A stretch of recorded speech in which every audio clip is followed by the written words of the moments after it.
इनके पूर्व सहयोगी शिरोमणि अकाली दल से लेकर के सिख लोग भी इसके विरोध में कह चुके हैं। वो कह रहे हैं नहीं, ये हमारे धर्म में हस्तक्षेप है। अभी और दूसरे धर्मों की क्या प्रतिक्रिया आती है। मुस्लिम पर्सनल लॉ बोर्ड ने भी कहा है कि हम लोगों से बातचीत करके एक इसके विरोध में वातावरण बनाएंगे, बात करेंगे, दूसरे सामाजिक संगठनों से बातचीत करेंगे। तो देखते हैं इसके बाद क्या डेवलपमेंट होते हैं, क्या स्वरूप आता है। तब हरीश रावत भी कहेगा, तब कांग्रेस भी कहेगी। जिस तरह से महाराष्ट्र में शिवसेना जब कुछ है ही नहीं, एक प्रधानमंत्री का शगुफा है। और मेरा अपना मानना है कि विपक्ष की एकता की संभावनाओं से एक जो वातावरण बन रहा था पूरे देश के अंदर, एक बड़ी चर्चा प्रारंभ हो गई थी। और इससे जो खलबली थी उनकी पार्टी के अंदर, भाजपा के अंदर, उनके सहयोगी संगठनों के अंदर, उनको आश्वस्त करने के लिए नहीं, अभी हमारे पास कोई मसाला है, रुको, हम फिर कुछ ऐसा कर लेंगे जिससे हम सत्ता में आ जाएं, ये करने के लिए इन्होंने ये बात कही है। और मगर इसका क्या किन चीज़ों पर असर पड़ेगा उसका कोई अध्ययन नहीं किया है। जबकि अभी कई बुद्धिजीवियों ने शंका प्रकट की है कि इसका आरक्षण और आरक्षण से जुड़े हुए मुद्दों पर भी इसका कोई प्रभाव पड़ेगा। उससे हम बहुत चिंतित हैं। नॉर्थ ईस्ट के राज्यों को आर्टिकल 371, 371B, C आदि के जरिए कई संरक्षण प्राप्त हैं, तो उन पर इसका क्या प्रभाव पड़ेगा। और मणिपुर में हम देख चुके हैं कि एक छोटी सी चूक ने मणिपुर के हालात ख़राब कर दिए हैं। तो फिर से कहीं ऐसा न हो कि कोई नई ऐसी स्थितियां पैदा हों जो देश के लिए नुकसानदायक हों। तो ये सब चीज़ें हैं जिन पर ध्यान रखना होगा। और हम सत्ता को सावधान करना चाहते हैं केवल मुद्दा विहीन होने के लिए, और देश के बुनियादी मुद्दों से। बुनियादी मुद्दा है महंगाई कैसे नियंत्रित की जाए, कहाँ आसमान पर पहुंच गई महंगाई, कैसे भ्रष्टाचार को नियंत्रित किया जाए, कैसे बेरोज़गारी, जो आज दुनिया में सबसे ज़्यादा बेरोज़गारी का वृद्धि प्रतिशत भारत में है, वो कैसे रोज़गार की संभावनाएं बढ़ाई जाए। लोग गरीब और अमीर के बीच का फासला बढ़ रहा है। अमीरी तो बढ़ रही है और रॉकेट की तरीके से 609 नंबर का अमीर दुनिया का दूसरे नंबर का हो जा रहा है। और सब आम आदमी, जितना आम आदमी देश का है, उसकी आमदनी घटी है, उसकी जेब में सेंध पड़ी है। ये बात है।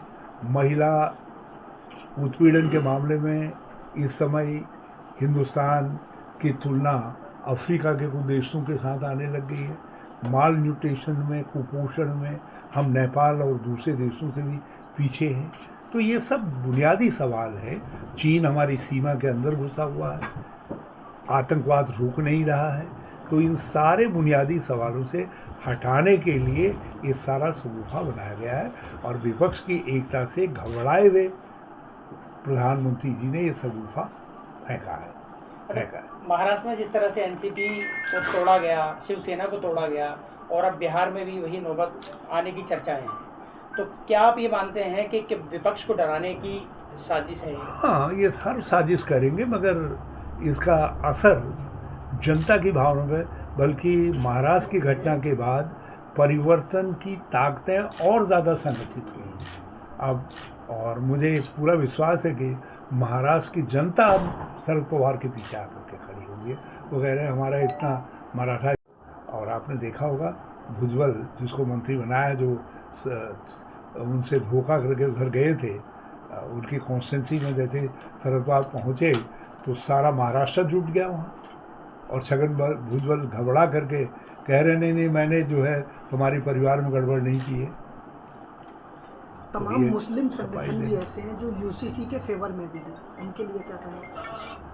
अब ये काम लॉ कमीशन का है। मैं टुकड़े टुकड़ों में किसी पर कोई टिप्पणी नहीं करना चाहूँगा। मैंने जो बुनियादी सवाल हैं, जिन सवालों के कारण पिछले लॉ कमीशन ने कहा कि कॉमन सिविल कोड के लिए वातावरण नहीं है और उसकी आवश्यकता नहीं है कहा, वो मैंने आपके सामने गिनाए। किन किन वर्गों के ऊपर उसका कुप्रभाव पड़ेगा, जैसे आरक्षण आदि, या नॉर्थ ईस्ट के लिए जो सेफ गार्ड है उन पर, और जनजातियों, आदिवासियों के वैवाहिक आदि कानूनों में, विरासत के कानून में, दूसरे कानूनों में इसका क्या असर पड़ेगा। और विभिन्न धर्मों के भी मैंने कहा, सिख भाइयों ने ऑलरेडी इस पर अपनी पूरा विरोध प्रकट कर दिया है, और इधर मुस्लिम पर्सनल लॉ का भी मैं सुनना हूँ कि उन्होंने भी कहा है कि हम विभिन्न सामाजिक संगठनों से बातचीत करेंगे, हम इसके पक्ष में नहीं हैं। तो ये सब बातें उठ रही हैं, तो इसके बाद ही जो है कोई बात कही जाएगी, जब कोई ड्राफ्ट आएगा। हम केवल हम एक सगुफे पर कोई टिप्पणी नहीं कर रहे हैं।